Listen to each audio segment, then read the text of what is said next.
You're listening to Pre-Market Prep. I'm Brianna Valesky with my co-host Joel Elconin. We're joined by Dr. Mikhail Melnik. He's a Bloomberg economist as well as a professor at Kennesaw State University. Dr. Melnik, thank you for joining us this morning. Thank you for having me.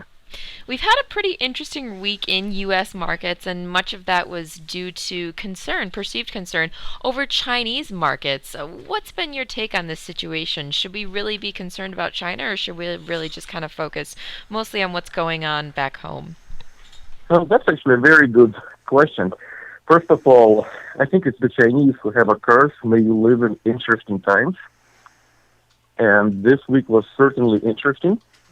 I think they called Monday a Black Monday, and yesterday there was an article on Bloomberg that mentioned that this was the worst sell-off in 75 years, which basically puts it at the time of the Pearl Harbor attack. Wow. So this is definitely an interesting period. But getting back to your question, should we be concerned about China? In my mind, no. I'm one of those few people out there who believes that China matters, but not as much, and not for us. Remember, we buy goods from China. They buy our treasury bonds. They depend on our strong dollar. So it's kind of difficult to argue that a shock coming from China can potentially destabilize us. However, there are some relationships. They buy our financial assets. If there is a sell-off there, it can trigger liquidation process here. There are some trade dependencies. So in general, there is some dependency. They're big commodity buyers. We all of a sudden became a commodity producer. It was kind of interesting that in 2008, the president who ran on a campaign based on green energy turned the country into one of the largest suppliers of oil. Right. So, helped turn the country in that direction, which is, by the way, not a bad thing. But there are some dependencies. But I would argue that what happened in China was expected, first of all. I mentioned that a month ago on your show, ironically, and even a year ago. So the question was only when it would happen. The surprising part with China was really the rally they had earlier in the year. That was unfounded. The Chinese economy is maturing, basically. It's leaving the developed world, the developing world, I apologize. It's leaving the developing world. It's becoming a middle-income country, and it sort of follows the rest of the Asian countries that did the same thing before it. So its growth rates are slowing down sharply. It's sort of stabilizing in this new reality. That's not a bad thing. And also, don't forget, the Chinese firms don't really compete against our firms in the U.S. Our manufacturing has been severely hurt by competition earlier in our history, and also by our own regulations. And so basically, what you see is that other countries, from Asia, by the way, are starting to compete for U.S. consumer dollars with Chinese firms. For example, Vietnam is emerging rapidly, and it's starting to take some of that market share that China used to occupy. So basically, with China, the story is pretty clear. I don't think the U.S. investors should pay attention to China, but I don't think they should be concerned about it. I think what's happened in the U.S. stock market beginning last Thursday and ending this Tuesday was a different story altogether. China was more or less an excuse. The fundamentals here are a little bit worse than people had anticipated, and also the Fed. I think one of the triggering factors for this was the lack of communication, or maybe actually successful communication. It depends on what the objectives are. But I think it was the Federal Reserve that really helped trigger this process. And that's why it so quickly resolved itself, because it was an overreaction. But if you look at the rally that followed, I think that rally is starting to lose steam, and we've seen that sort of, already. So basically, I think that the concern here is with our own monetary policy, with our own sustainability of growth in the long run. In other words, all of the fundamental factors that were in the picture at the start of the summer or even at the start of the year concerning the U.S. economy, they're still with us. The global economy was expected to slow down, and it did. So that one follows an expected path. Here, on the other hand, we have a lot of uncertainty. Our economy seems to be growing. The financial markets seem to be very hectic. The Federal Reserve seems to send conflicting messages. And all of that contributes to this uncertainty. Now, I said that the Federal Reserve may be miscommunicating. Personally, I believe that there is a significant communication problem in the Yellen Federal Reserve. By the way, it also began with Bernanke. He also had a difficult time communicating with financial markets, especially the financial markets in the U.S. I think Greenspan Greenspan was an excellent communicator in that area. But I also want to point out that it's kind of debatable if this is a failure or if this is a success. In one sense, there is a clear failure because the Fed is sending conflicting messages, and they've been arguing for April interest rate increase. The economy didn't allow for that to happen. Then for June, the economy didn't allow for that to happen. Now for September, it seems the economy won't let them do that. So they keep arguing continuously there is this impending strike on the part of the interest rates. And that keeps uncertainty because they keep saying that, and at the same time they try to sound dovish enough by arguing that this is going to be a gradual path. The market doesn't quite understand it. So it has a difficult time understanding it. So in that sense, it's a failure. But on the other hand, there is a subdivision being built not too far from my house. About 3 months ago, I passed by it. I don't usually drive by it every day. And the sign was $370,000, the starting price. Now, when I drove by it yesterday, I think it was, I saw the sign of $400,000 for the same homes. Wow. So basically, prices are rising. Real estate prices are rising. Food prices, you probably know, are not doing so badly also. In other words, the stock market went through the roof last year, the year before that. So maybe there is a need to diffuse that bubble before we become China, in that sense, before our stock market gets to an completely unsustainable level. And in that sense, these miscommunications by the Fed actually work out nicely because they they keep the stock market pushing down. They keep the VIX level slightly rising relative to what is perfect, in an ideal world. And we're not in an ideal world. So in that sense, it might be the right communication strategy. But I do believe that we shouldn't point our fingers at China and blame them for what happened here this week and last week. I think that if we are to understand what happened here, all we need to do is just look at our own economy. I think that the hedge funds took a short position way prior to the Chinese more recent meltdown and their currency depreciation, perhaps. So I think there are multiple issues local to us. In China, there are some exciting things. China is slowing down. The way they did their currency depreciation suggests that it wasn't a planned one, and it was a response to something. Right. The data is not yet fully available. It will take a little bit of time to see their financial account, their balance of payments. But I'm guessing that there was precipitating outflow of capital from China, and these steps were done to address those issues.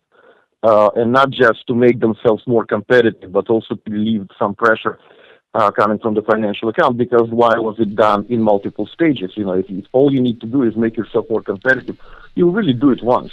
But if you do it on several days, and this is sort of an adjustment process, either you're trying to do it gradually, which, you create a lot of shocks to your economy, and markets may or may not like that. So, or you're doing it because you're under pressure and you're just adjusting to the new equilibrium. Dr. Melnik, I've got a quick question coming from our audience here. Hurt Capital, that Sheldon is asking, what if China accelerates the liquidation of treasuries? They have been big sellers recently.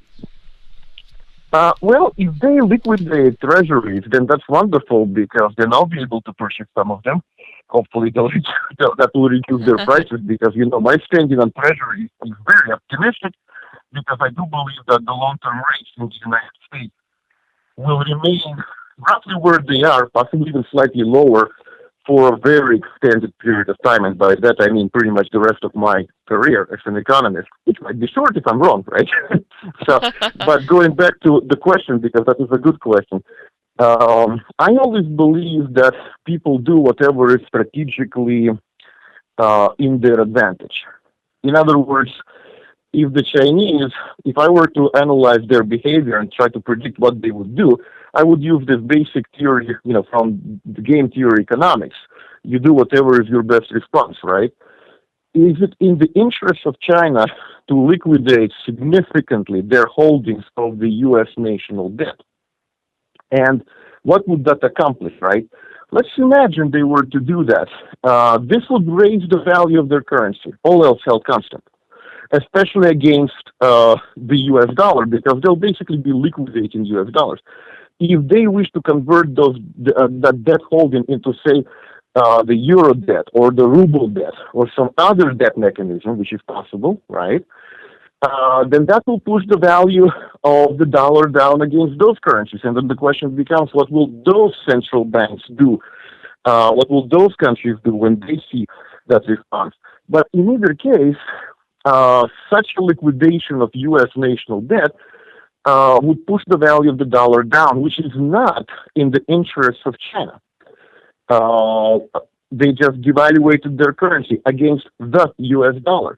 So that would be counterproductive. However, you also have to understand that people don't always do what's in their best interest because they might be forced to do something, right? It's like holding an exposed option position and knowing that the market will go higher next day, but receiving a margin call that's due at the end of the day makes one commit financial suicide, right? So is it voluntary? No. So can that happen? Potentially. If the circumstances are such that there is a meltdown, yeah, everything is possible. But again, if there is a meltdown, then the other investors throughout the planet will flock to the U.S. For example, for me, it was puzzling to see a drop in the U.S. stock market of such severity, in part because I still expect influx of foreign money into the U.S. The U.S. is still that island of prosperity in an otherwise extremely turbulent financial ocean of the planet, an economic ocean of the planet. So, and that's what you're seeing. If you look at the treasuries, right, our own national debt is rising astronomically. It's no longer even funny to think about its size.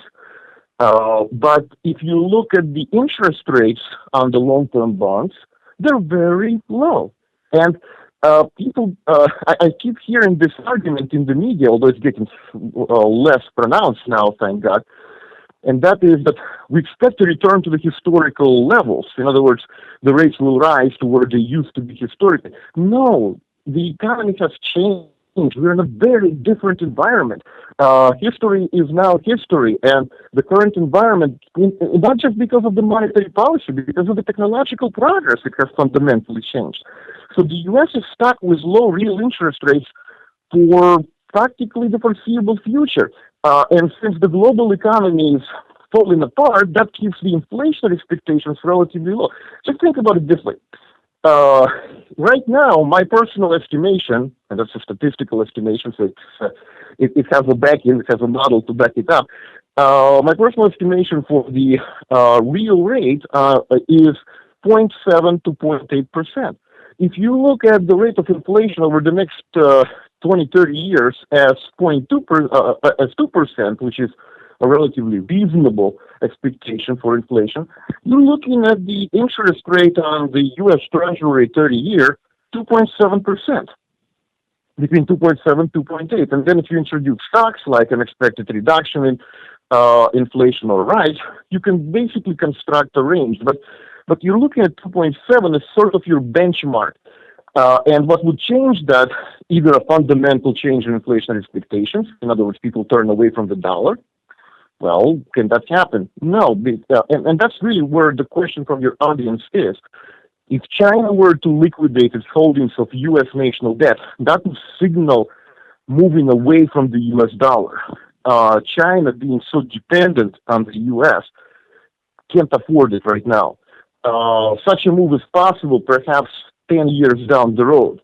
But right now, in 2015, 2016, 2017, now we are the largest ship on this planet. We are the safest harbor, and everyone wants to be in our assets rather than, there's the political rhetoric, and then there is the holdings, right? It's like you hear from the BRICS countries, and even from my own home country, in the sense, where I was born, this rhetoric that the era of the dollar is coming to an end, the Bretton Woods structure is coming to an end, right? And they all keep talking about how other currencies, including the ruble, will overtake that. And yet, you look at the national reserves of those countries, and they're all in dollars. You look at the formation of the Bank of the BRICS countries, and that one is supposed to set its reserve holdings in the U.S. dollars, not in any of the currencies of that bloc. So basically, I think that is too early for that. I think the threat is not real yet. I've got one other question for you coming out of our chat room. Do you think the yuan-inspired currency crisis has passed in countries like Malaysia? Yeah. In other words, if you go back, I agree with that question. Again, you're asking all these tough questions. I want to go back to the U.S. economy. And you're taking me to Asia. But if you go back in time, and I've already heard this comparison in the media, if you go back in time to 97, right, for example, when there was a significant currency crisis, those things are rarely ever contained, right? So they spread. And I assume that this question has to do with the fact that has the currency crisis spread, or does it have the ability to spread outside of China, outside of the country? It's already done so. And it already triggers a wave of competitive devaluations, right? We saw that in Kazakhstan, although probably for a different reason, by the way. Kazakhstan is an oil producer. It's a major oil producer, major natural resource producer. So the roots are different. But Malaysia certainly is a competitor of China. So there you just see that's happening. That should we be concerned about that in the U.S.? Well, go back in time to 1997.